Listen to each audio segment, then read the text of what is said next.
கிறிஸ்துவுக்குள் மிகவும் பிரியமான சகோதர சகோதரிகளே, இயேசு கிறிஸ்துவின் நாமத்தினாலே உங்கள் யாவருக்கும் எனது அன்பின் நல்வாழ்த்துதலையும் வணக்கத்தையும் தெரிவித்துக் கொள்கிறேன். இன்றைய பகலின் குளிர்ச்சியான நாளின் தியான வசனம் யோவான் எழுதின சுவிசேஷம் 12ஆம் அதிகாரம் 40ஆம் வசனம். அவர்களுடைய கண்களை அவர் குருடாக்கி அவர்களுடைய இருதயத்தை கடினமாக்கினார் என்றான்.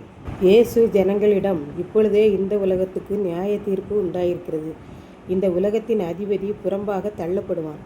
நான் பூமியிலிருந்து உயர்த்தப்படும் போது எல்லாரையும் இழுத்து கொள்ளுவேன் என்றார். இயேசு மரணமடைந்து உயிர்த்தெழுந்து பரலோகத்துக்கு ஏறி போவதே பூமியிலிருந்து உயர்த்தப்படுதல்.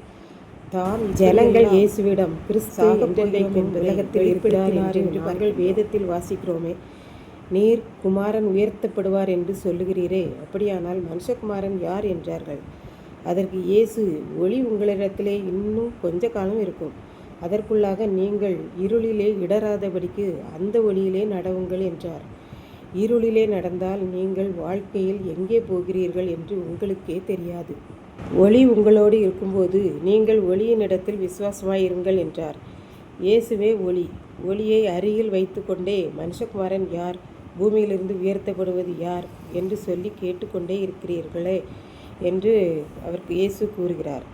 இவ்வளவு அற்புதங்களை அவர்கள் எல்லாரும் கண்ணார கண்டும் இன்னும் இயேசுவை விசுவாசிக்கவில்லை.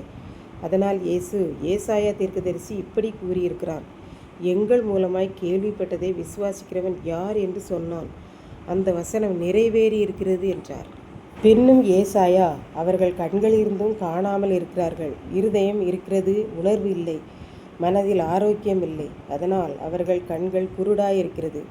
இயேசு கிறிஸ்துவை தன்னோடு உயிருள்ளவராய் வைத்து கொண்டு அவர்கள் தடவி திரிகிறார்கள். ஏசாயா தேவனுடைய மகிமையை கண்ணார கண்டு இந்த வாக்கியங்களை அவன் எழுதினான்.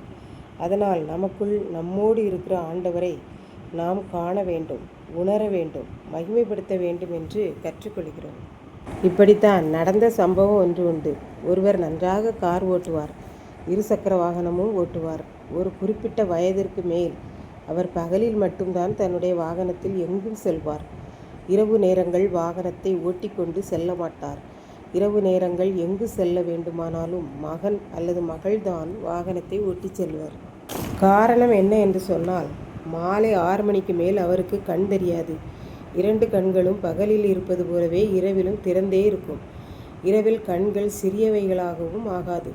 அப்படியே இருக்கிற கண்கள் இரவில் மட்டும் பார்வை தெரியவில்லை. ஆனால் இந்த இஸ்ரவேல் மக்களுக்கு இயேசுவை பார்க்க முடியாதபடி பகலிலும் இரவிலும் அவர்கள் கண்கள் மறைக்கப்பட்டிருக்கிறது என்று பார்க்கின்றோம். இன்றைக்கு நாம் இந்த வசனங்களை எல்லாம் வாசிக்கிற போது நமக்கு தோன்றுகிறது, ஏன் இப்படியெல்லாம் மக்கள் இருப்பார்களா என்ன என்று தோன்றுகிறது. ஆனால் இன்றைக்கும் மக்களாகிய நாம் இப்படித்தான் இருக்கின்றோம். ஞானஸ்நானம் எடுத்து சபை பதிவேட்டில் நம்முடைய பெயர் இருந்தால் போதும் என்று நினைக்கின்றோம். உடனே பரலோகம் நமக்கு தான் என்று நினைக்கின்றோம். இதை கேட்டுக்கொண்டிருக்கும் எனக்கன்பானவர்களே, இன்றைக்கு நம்முடைய கையில் வேதம் இருக்கிறது. நம்முடைய பிள்ளைகளுக்கும் நாம் வாங்கி கொடுத்திருக்கிறோம். ஆனால் நம்மில் எத்தனை பேர் வேதத்தை அர்ப்பணிப்போடு வாசிக்கிறோம், அதன்படி நடக்கிறோம்? நமக்கும் கண்கள் நன்றாக இருக்கிறதே தவிர அதனை வாசிப்பதில் குருடராகவே இருக்கிறோம். வசனத்தின்படி நடப்பதற்கும் 2 கண்களும் தெளிவாக இருந்தும் நாம் இன்னும் நிறைய நேரங்களில் குருட்டுத்தன்மையுள்ளவர்களாகவே காணப்படுகிறோம்.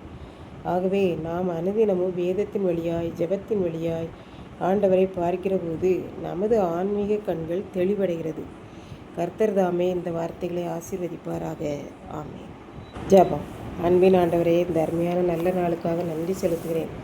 இப்போதும் இந்த வார்த்தைகளை கேட்டுக்கொண்டிருக்கிற ஒவ்வொரு பிள்ளைகளும் உம்மை அனுதினமும் தேடி குருட்டுத்தன்மை மாறி தெளிவடைந்தவர்களாய் வாழ உதவி புரியும். மீட்பர் இயேசு கிறிஸ்துவின் நாமத்தினாலே தாழ்மை வேண்டிக் கொள்கிறோம் பிதாவே. ஆமென்.